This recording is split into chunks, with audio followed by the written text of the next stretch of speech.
కుర్రోళ్ళు ఫిక్స్ అయిపోండి. మార్చి 27న మాస్ మూల విరాట్ ఆగమనం అయితే కన్ఫర్మ్ అయిపోయింది. అసలు ఆ పక్క విలేజ్ లుక్ లో, పక్క మాస్ లుక్ లో, రాన్ రస్టిక్ లో రామ్ చరణ్ గారు ఎలా ఉంటాడా అని ఫ్యాన్స్ అయితే 1000 కళ్ళతో అయితే వెచ్చేస్తున్నారు.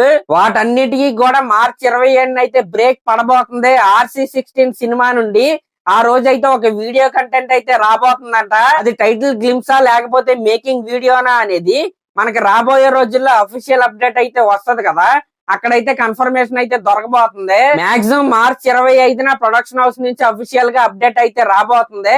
ఇంక ఇది పక్కన పెడితే ఈ సినిమాకి టైటిల్ గా మాక్సిమం పెద్దయే ఫిక్స్ అయిపోయిందని అయితే అంటున్నారు. ఎందుకంటే పాన్ ఇండియా వైడ్ గా ఒకే టైటిల్ అయితే పెట్టాలి కాబట్టి నాకైతే పెద్ద అయితే పర్ఫెక్ట్ గా అయితే అనిపించింది.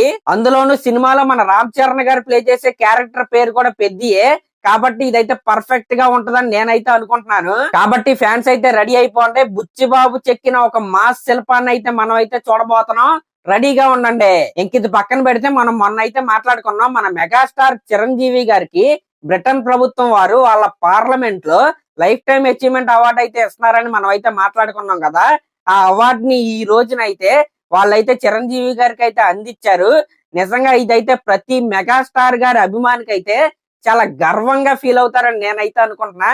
ఎందుకంటే బ్రిటిష్ ప్రభుత్వం చేత first time life time achievement అందుకున్న యాక్టర్ ఎవరంటే మన మెగాస్టార్ చిరంజీవి గారే. కాబట్టి నేనైతే ఈ వీడియో ద్వారా మెగాస్టార్ చిరంజీవి గారికి అయితే కంగ్రాచులేషన్స్ అయితే చెప్తున్నాను. ఆయన ఇలాంటి విజయాలు మరెన్నో అందుకోవాలని నేనైతే కోరుకుంటున్నా. సరే, మరి క్లాస్ లో నా ఛానల్ కనుక మీరు ఫస్ట్ టైం చూస్తున్నట్టయితే ఖచ్చితంగా సబ్స్క్రైబ్ చేసుకోండి. అలాగే ఒక కామెంట్ అయితే చేయండి. Thank you.